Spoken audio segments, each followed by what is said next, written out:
नमस्कार, आप देख रहे हैं संसद टीवी। आपके साथ मैं हूं दीक्षा कोहली। इस वक्त हम मौजूद हैं संसद के नए भवन की कंस्ट्रक्शन साइट पर और आज मैं आपको मिलवाऊंगी इस साइट पर तैनात एमईपी टीम से। एमईपी को आप कुछ इस तरह से समझ सकते हैं कि मैकेनिकल, इलेक्ट्रिक्स एंड प्लम्बिंग, ये तीनों मिलकर बनती है एमईपी टीम। लेकिन सिर्फ इतनी नहीं है एमईपी में बहुत कुछ इन्वॉल्व होता है, यानी आरसीसी और फर्नीचर के अलावा इस पूरे निर्माण में जिसका एक अहम रोल होता है वो होती है एमईपी टीम। आइए मिलवाते हैं आपको इस कंस्ट्रक्शन साइट पर मौजूद एमईपी टीम से और उनसे जानते हैं कितना महत्वपूर्ण रहा एमईपी का रोल। अनिल जी, चूंकि आप इस पूरी टीम को लीड करते हैं और पहले दिन से आप लीड कर रहे हैं, तो मैं आपसे जानना चाहूँगी कि जब काम शुरू हुआ, कंस्ट्रक्शन का काम शुरू हुआ, आपका रोल कहाँ से शुरू हुआ, कितने मेंबर्स हैं और राउंड द क्लॉक की आपने तीनों शिफ्टों में काम किया और कहाँ से काम शुरू होता है?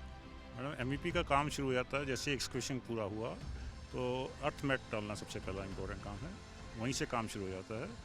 और इस प्रोजेक्ट में 1000+ वर्कर्स ने काम किया है और राउंड द क्लॉक काम। संदीप जी, जैसा कि मारवा जी ने बताया कि 1000 लोगों की टीम ने काम किया और आपका काम वहीं से शुरू हो जाता है जहाँ से एक्सकेवेशन होती है। अर्थ मैट डला, लेकिन उसके बाद कंस्ट्रक्शन शुरू हुई, उसके बाद क्या काम हुआ? बेसिकली मैम, बिल्डिंग को प्रोटेक्शन करने के लिए लाइटिंग रजिस्टर लगता है। पहले तो क्या कि बिल्डिंग में बाहर से लगता था, लेकिन इस बिल्डिंग में क्या कि इंटरनली कॉलम के थ्रू हमने रन किया है। तो जब एग्जीक्यूशन शुरू हुआ तभी उसका ग्रिड सिस्टम बनाया गया जीआईएस टिप से, तो वो ही स्टार्टिंग हुआ है हमारा वर्क जी। तो जैसे ही बिल्डिंग की नींव रखनी शुरू होगी तब से वो काम स्टार्ट हो गया है जी, नींव के साथ स्टार्ट हुआ काम, लेकिन साथ में काम आगे बढ़ता रहा। आपका नाम क्या बताइए? मेरा नाम प्रशांत कुमार हुआ। मैं यहाँ पे जो स्ट्रक्चर के साथ जो काम होते हैं वो पाइपिंग की काम होती है, जो हमारे वायरिंग और जितनी भी लाइट इक्विपमेंट होते हैं उसके लिए लेआउट करने के लिए होते हैं। और बेसिकली वो सारे एरिया में लाइटिंग के साथ साथ और सारे एक्टिविटी होते हैं, जैसे फायर अलार्म के हो गए, ये सब सारी एक्टिविटी उसमें कवर आती है जो स्ट्रक्चर के साथ करते हैं हम लोग।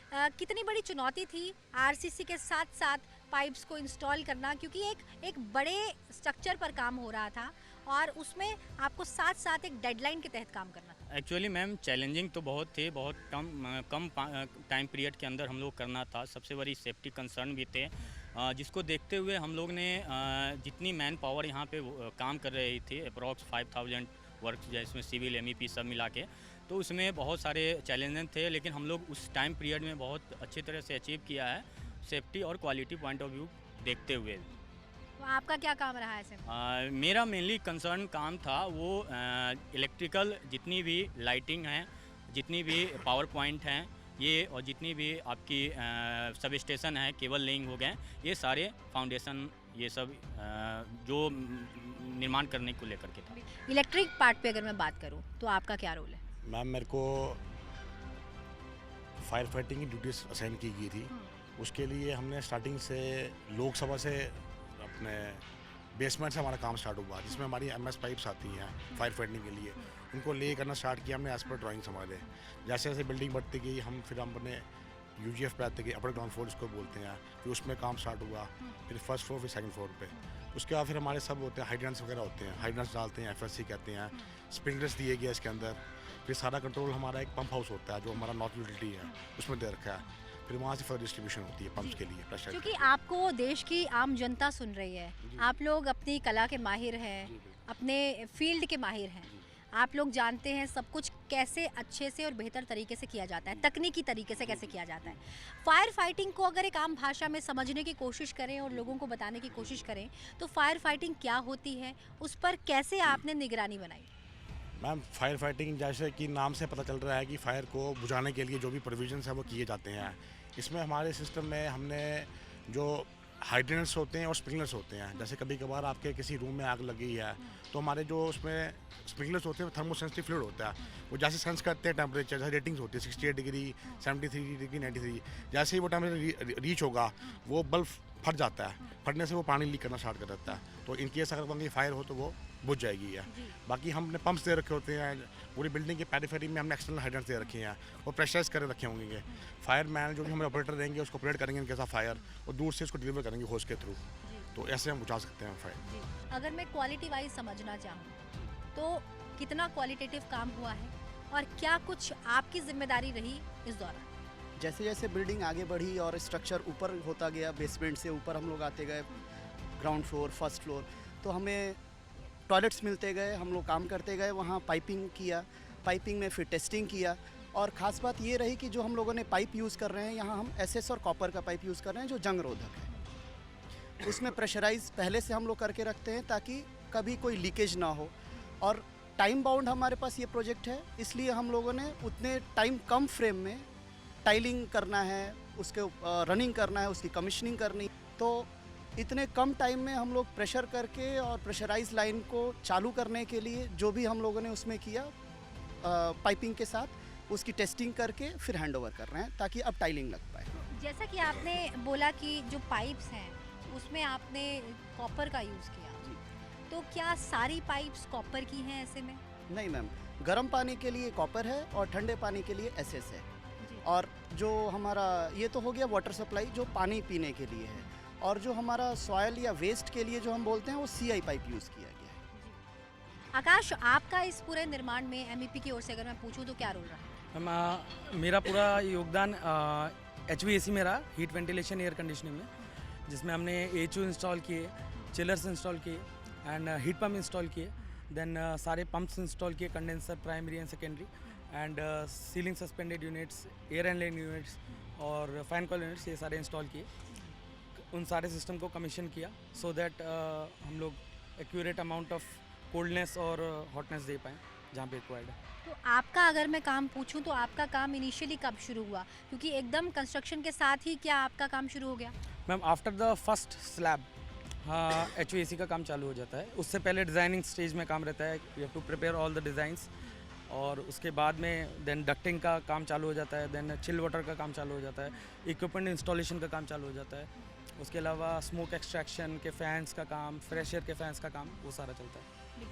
इस निर्माण कार्य में कई ऐसे लोग भी थे जिन्हें पहली बार मौका मिला कुछ बड़ा करने का, तो पहली बार आपके जीवन में एक ऐसा प्रोजेक्ट आया जो आपकी ज़िंदगी का पहला प्रोजेक्ट है और आपने बहुत डेडिकेशन के साथ भी किया, तो क्या कहना चाहेंगे आप? पार्लियामेंट साइट के अंदर आया। पार्लियामेंट साइट पे मैम उस टाइम पे एक्सकेवेशन शुरू हुआ था, तो एक्सकेवेशन के टाइम पे ही अर्थिंग मैट शुरू होती है जो अभी एम्बलम के टॉप तक गई है। एम्बलम को प्रोटेक्ट करके पूरी बिल्डिंग को प्रोटेक्ट करेगी वो अर्थिंग से, लाइटनिंग जो होती है उसके अर्थिंग से। तो उस टाइम पे मैम एक्सकेवेशन के साथ जब मैं वो GI स्ट्रिप होती है पत्ती जो लगा रहा था मैं, तो उस टाइम पे नाइट टाइम था, रात की वक्त थी, यहाँ पे वो लाइट जल रहे थे और जो हम सब मैम न्यूज़ में देखा करते थे। तो उस दिन मेरे को रात में इट वाज फीलिंग बहुत ही अच्छी खुशी हुई कि I was feeling so proud. उस दिन के बाद से मैम मैंने कई सर्विसेज में इन्वॉल्व हुआ। MEP is a combination of many services like lifts हो, इलेक्ट्रिकल हो, HVAC है, लाइटिंग है, किचन से इक्विपमेंट्स है and many low voltage equipment जैसे कि पूरे बिल्डिंग को ऑटोमेटिक मैनेजमेंट सिस्टम की। तो I was involve in all this things from the very beginning. तो वहाँ से मैम फिर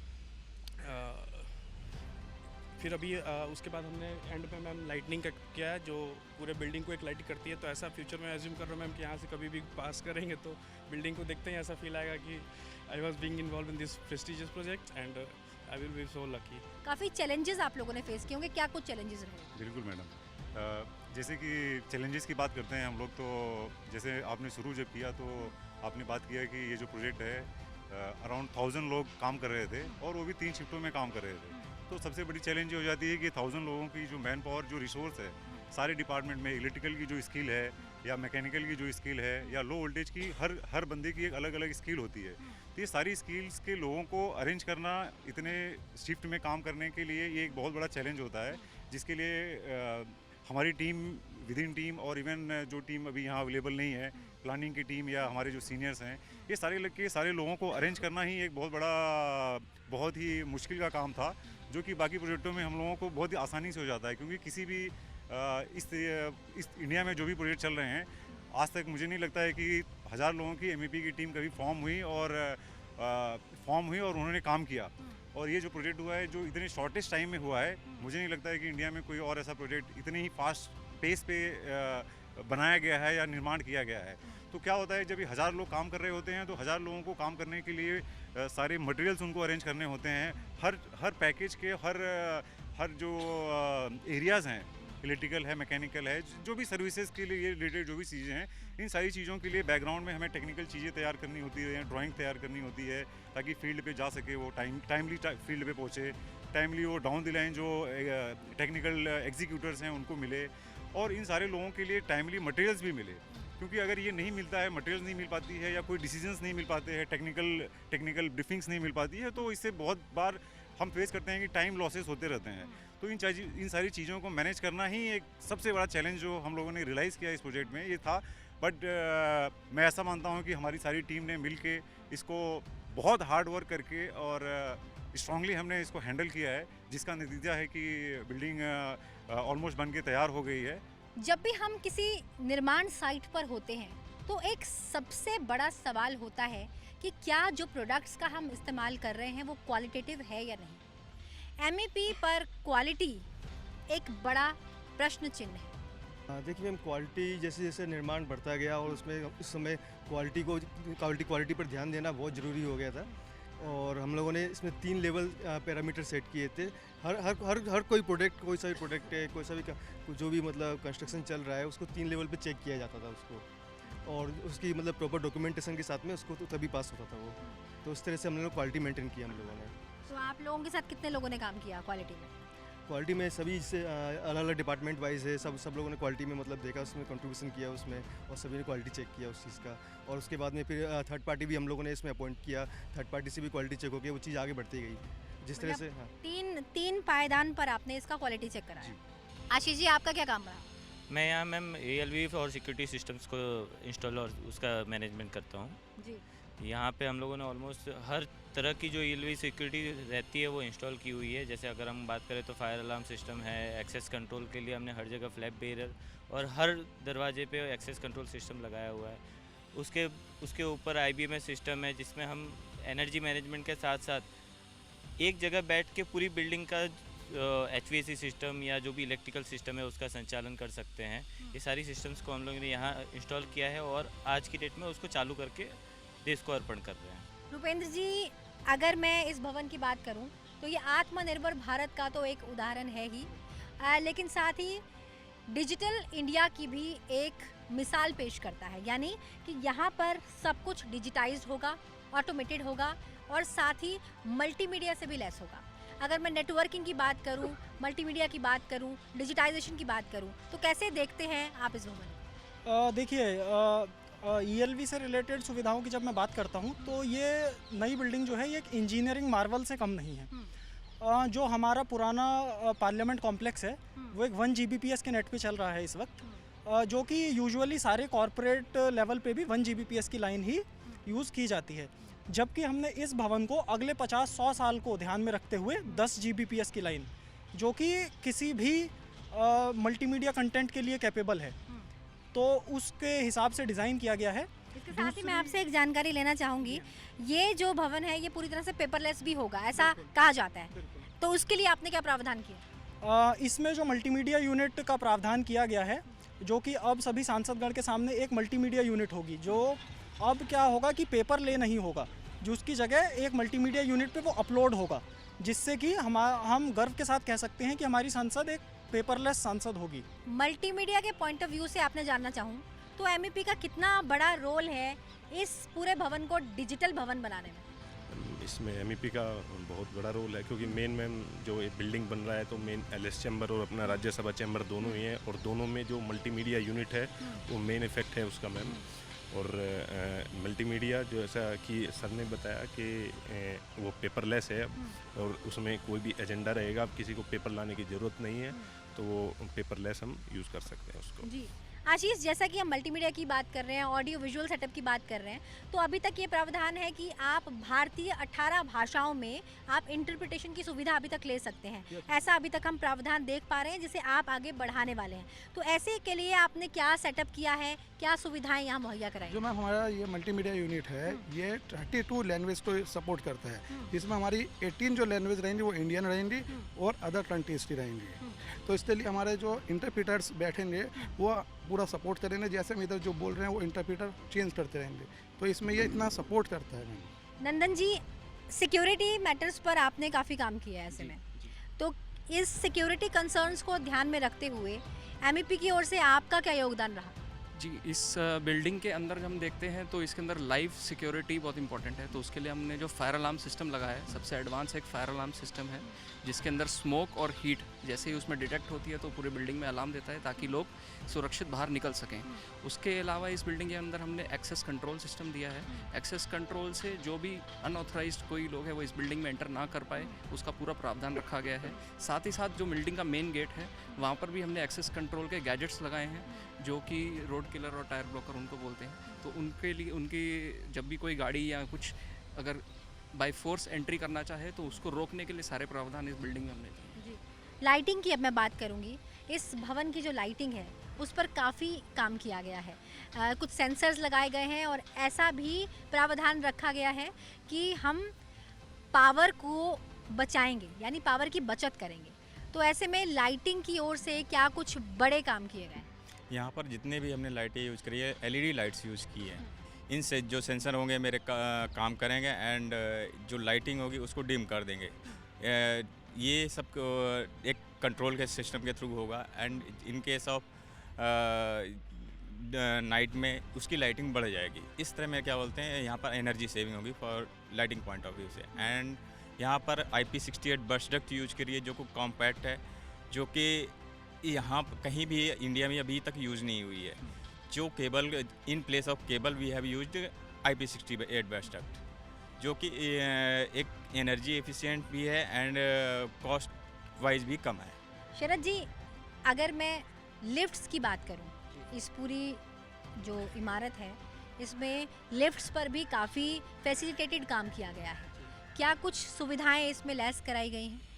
एक्चुअली मैम ये जो लिफ्ट है वो लिफ्ट मेक इन इंडिया के थ्रू हम लोग यहाँ पे परचेज़ की गई है।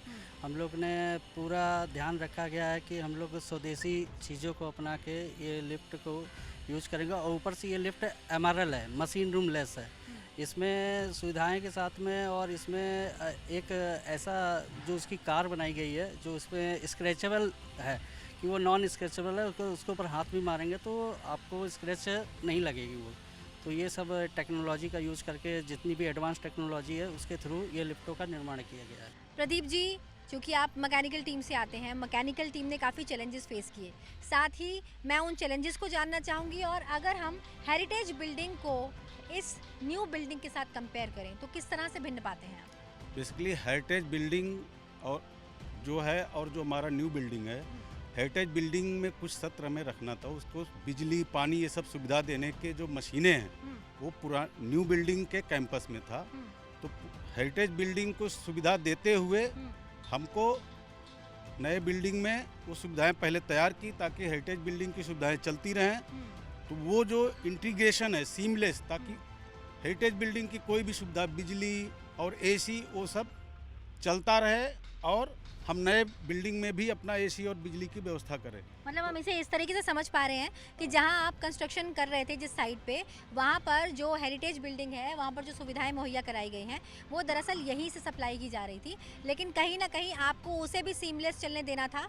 और चूँकि आप एक नए भवन का निर्माण कर रहे थे वहाँ पर भी आपको उन सुविधाओं को मुहैया कराना था। ऐसे में आपने एक सामंजस्य तैयार किया। यस, इसमें क्या करना पड़ा हमें कि पहले पुराने भवन का सारी सुविधाएं कंटिन्यू करने के लिए नए भवन में स्थापित किया। सब स्टेशन बिजली के लिए, AC के बड़े बड़े प्लांट, यहाँ पे AC देने के लिए। इसके बाद नए भवन में जो पुराने भवन का जहाँ से बिजली और AC का सुविधा थी उस बिल्डिंग को तोड़ के नया बिल्डिंग बन रहा है जो कि यहाँ पे दोनों को बिजली पानी ये सब दे। आप दोनों से अगर मैं जानना चाहूँ एक्सटर्नल बिल्डिंग में MEP के पॉइंट ऑफ व्यू से क्या बड़े काम किए गए, तो आप मुझे थोड़ा बताइए, प्रकाश डालिए कि MEP का क्या मेजर वर्क रहा एक्सटर्नल बिल्डिंग के पॉइंट ऑफ व्यू से। बेसिकली मैम एक्सटर्नल बिल्डिंग के एक्सटर्नल पार्ट में हम लोग ने जो नया काम किया है वो है लाइटिंग का जो है ऑटोमेशन किया गया है, जो एनर्जी सेविंग भी है एक पार्ट में और कुछ आपका सेंसर बेस्ड है। तो इसमें आपको कुछ तरह के से वो लाइटिंग का जो कलर्स है वो बिल्डिंग को इल्यूमिनेट करेंगे, उसमें हम लोग ने काम किया है। बिल्डिंग की खूबसूरती बढ़ाते हुए तो आपने लाइटिंग पर काम किया ही है, लेकिन इसके साथ ही आप लोगों के मेजर वर्क्स क्या रहे? हमारे रूट में वर्क रहते हैं मैम, जितनी भी केबल वर्क है उसको कंसोल करना है ताकि वो बिल्डिंग की शैबीनेस को ख़राब ना करे और उसको मैकेनिकल स्ट्रेंथ भी मिल सके। तो एग्जीबिशन वर्क जब चल रहा था तभी हमने कंड्यूटिंग की ताकि कंड्यूटिंग कंप्लीट होने के बाद केबलिंग आसानी से पोर उसमें हो सके और लाइटिंग के लिए या हमारे जो बाकी के बल्क सर्विसेज है, बल्क सर्विसेज का भी काम हमारा एक्सटर्नल में ही आता है, वो सारा काम किया था। एक इंजीनियर से मैं ये जानना चाहूँगी कि कला और संस्कृति को एक इंजीनियर ने किस तरीके से और खूबसूरती से उकेरा है, क्योंकि यहाँ पर जो कला और भारतीय संस्कृति को दर्शाया गया है उसमें भी MEP का एक बहुत योगदान रहा है। उसमें आपने क्या किया है, उस बारे में बताइए। मैम, जो हमारी, पहले तो मैं बोलना चाहूँगा अपने देशवासियों के लिए, हमारी यहाँ पे जो संस्कृति को डेवलप किया गया है एक बहुत अच्छे प्लान और डिज़ाइनिंग के थ्रू। जैसे कि मैं बात करूँगा, यहाँ 3 गैलरी को डेवलप किया गया है जो हमारी अलग अलग चीज़ों को दर्शाती है। जैसे कि शिल्प गैलरी है हमारी, उसमें हमारी देवी देवताओं के चीज़ों को दर्शाता है। और एक हमारा यहाँ पे सातप्य है। सातप्य में क्या है, ये हमारा जो जैसे गीत है और गाना है, किस तरीके से ढोलक का है या उस तरीके की संस्कृति को दर्शाया गया है। तीसरा क्या है, यहाँ पे एक कला है। कला में हमारे योगासन, जो शीर्षासन, इन चीज़ों को दर्शाया गया है। उसमें क्या है, जो भी लाइटें यूज हुई हैं, जो भी लाइटों का काम हुआ है, उसमें हमने ऑटोमेशन को कंट्रोल किया गया है, जिसमें उसकी रिक्वायरमेंट के हिसाब से लाइटों को कम भी किया जाएगा और यदि ज़रूरत पड़ेगी उन कलाओं को अच्छे से दर्शाने के लिए और ब्यूटी और सौंदर्य करने के लिए उनको अब भी किया जाएगा। मतलब जब बाहर से यहाँ पे आगंतुक आएंगे, हमारे देश के लोग जब यहाँ आएंगे कॉन्स्टिट्यूशनल गैलरी में स्पेसिफिकली, तो वो जो भारतीय संस्कृति है उसे और खूबसूरती के साथ, उन लाइटों के साथ और ज़्यादा अच्छे से देख पाएंगे। और अच्छे से देख पाएंगे। दूसरा ये है, जो हमारा यहाँ पे शास्त्र के हिसाब से समुद्र मंथन को डेवलप किया गया है, वहाँ पे भी वो टोटली ब्रेस का बनाया हुआ है जो हमारी सिविल टीम ने किया है। बट उसमें हमारा ये योगदान रहा है, हमने जो उसको फोकस दिया है पोल लाइट, उसमें हमने 12 पोल लगाए हैं डायमंड एरिया में, और वो पोल्स क्या है, डायमंड को बिल्कुल एकदम फोकस करता है और वो उसका रिफ्लेक्शन नीचे आता है और समुद्र मंथन को और अच्छे से सौंदर्य करता है। तो ये सब चीज़ें हमने की हैं यहाँ पे, हमारी टीम ने पूरा मिलके हमने योगदान दिया है। और नया सबसे बड़ा जो इसमें आया है, जैसे कि आप लोकसभा चैम्बर की बात करोगे या राज्यसभा चैम्बर की बात करोगे, तो इसको भी संस्कृति से डेवलप किया गया है। जैसे कि लोकसभा चैम्बर की यदि बात करोगे आप, तो यहाँ पे पीकॉक जाली दी गई है। पीकॉक यानी कि जो हमारा राष्ट्रीय पक्षी है उसके शेप में दिया गया है, उसका सीलिंग दिया गया है, उसका अराउंड चारों तरफ से जो हमारा अंदर इनसाइड का एरिया है उसमें जो जाली है पीछे, वहाँ भी हमने DMX कंट्रोल लाइटों को कंस्ट्रक्ट किया गया है जो कलर चेंज होगा और उसको ब्यूटीनेस दिखाएगा चैम्बर को। तो ये थी हमारे साथ MEP टीम, जिसने हमें बताया कि किस तरीके से from the first day of construction इन्होंने एक साथ एकजुट होकर काम किया और भवन के निर्माण के अंत तक ये लगे रहे। लेकिन सबसे बड़ी बात ये है, जो इस टीम की खासियत भी है, जिसकी वजह से एनर्जी एफिशिएंसी में इस भवन को 5 स्टार रेटिंग दी जाती है, जो सिर्फ इनकी वजह से है।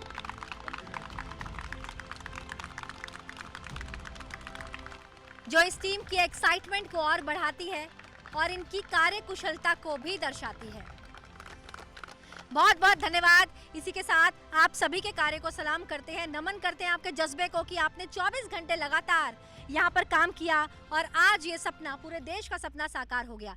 इसी बात के साथ अभी के लिए मुझे दीजिए इजाजत और आप देखते रहिए सनसेट टीवी। नमस्कार।